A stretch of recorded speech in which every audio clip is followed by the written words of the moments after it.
Hey, I'm back. I love these videos. I love these episodes. And what I'm really working to do is to really create a relationship with you through these videos. I want you to know that there are people that care about you. I care about you. I'm not doing this because I want to achieve popularity in a sense of ego-wise. I want to be famous because my soul demands it. Your soul demands you be famous. You say, well, that's egotistical right there, Em. No, it ain't. The type of fame that your soul is after is not the type of fame your ego is after. See, none of us are here to be invisible. We all here because we wanted to be seen, heard, felt, touched, etc., and understood. We come here because we wanted to make our mark. That is the reality of why we're here. We're here because we wanted to share ourselves. In order for us to share ourselves adequately, we have to do what? Be known. I tell you, I've been to too many funerals and I've heard too many eulogies. And I've listened to so many people tell the stories of people who are now laying in the grave. And it'd be the first time that I really knew them on the day of their death. And that breaks my heart. Because we're not here to be discovered after we die. We are here to be known while we live. But the problem is, we haven't been treating ourselves like it's us. What I mean by us, we are the secret ingredient. We are the secret weapon. We are the question and the answer. We're the GOAT.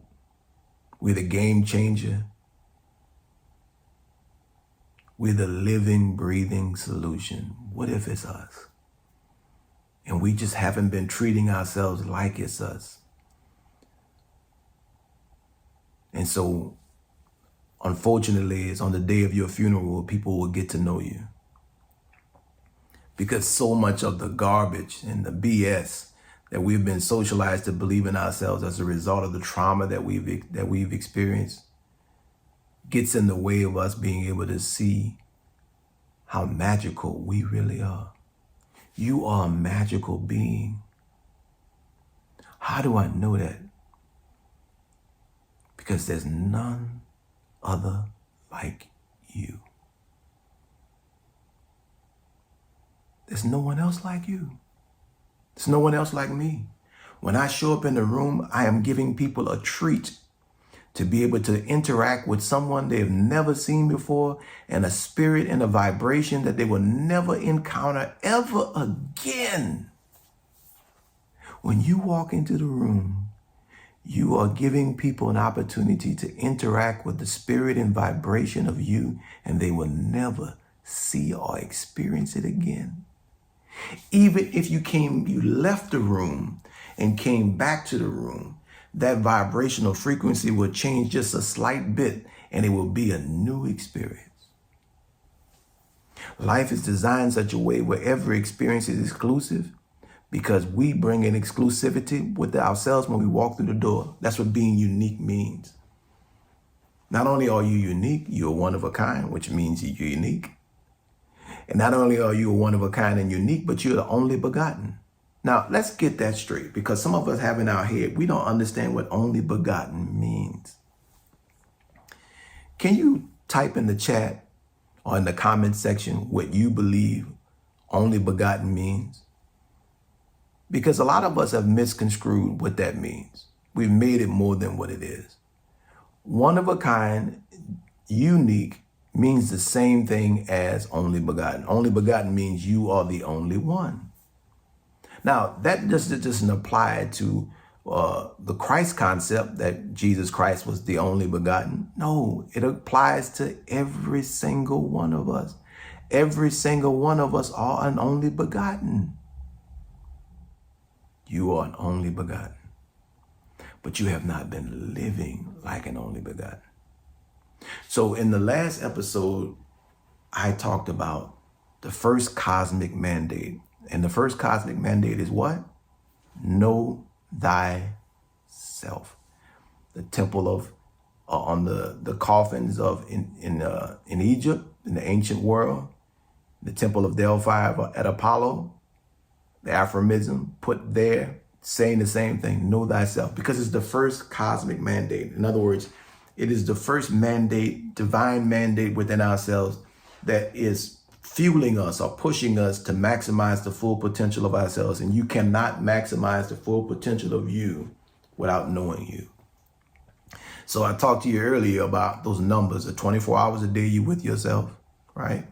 The 1,440 minutes with yourself, the 86,400 seconds with yourself every day. Repeat it every day. If you hear, you spending it with yourself.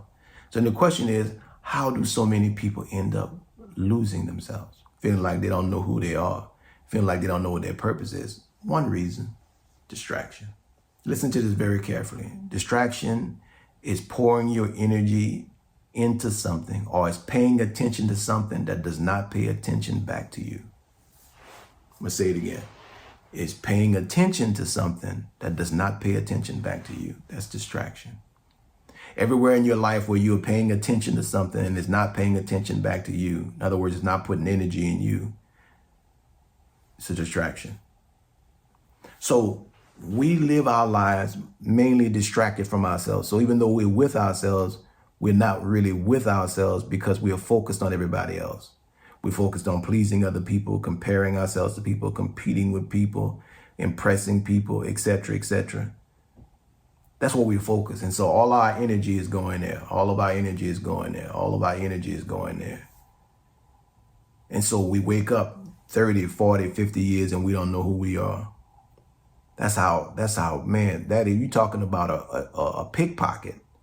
Pickpocketing your time, pickpocketing your attention, all this time, and you wake up and you haven't discovered how to use the latest technology on the planet, which is you. What if it's you? What if it's always been you? What if you are the magic? What if you are the game changer? What if you are the solution, the living, breathing solution? What if you are the secret weapon? What if you are the player the universe couldn't wait to send into the game, and you came here and you got distracted?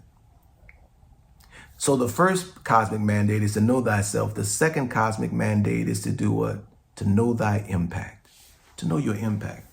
But you can't know your impact if you don't know yourself, because you don't even know what you're looking at.